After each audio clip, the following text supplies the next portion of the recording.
Kim Chiu sumunod sa Hong Kong para makisaya sa It's Showtime family.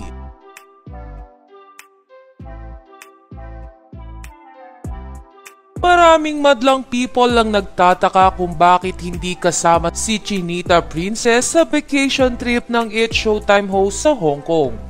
At ngayong araw nga ay bumiyahe si Kim Chiu sa Hong Kong mula sa Los Angeles. Sa Instagram story nito ay makikita na nasa eroplano ito at mababasa ang caption na dahil FOMO.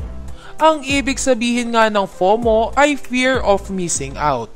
Kaya naman agad na natuwa ang mga tagahanga ni Kim Chiu dahil hindi ito pumayag na ipagliban ang banding ng It's Showtime family sa Hong Kong. Sa kabilang banda ay nag-share din si Bong Navarro ng larawan nila kung saan ay kasama na si Kim Chiu. Tila kakarating lang ng aktres sa Hong Kong at mainit naman na sinalubong siya ng kanyang It's Showtime family.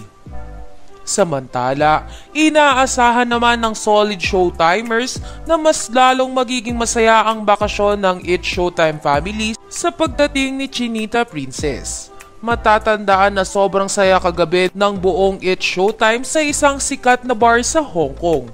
Partida pa na absent ang energy ni Kim Chiu sa naging kasiyahan kagabi ng Showtime family.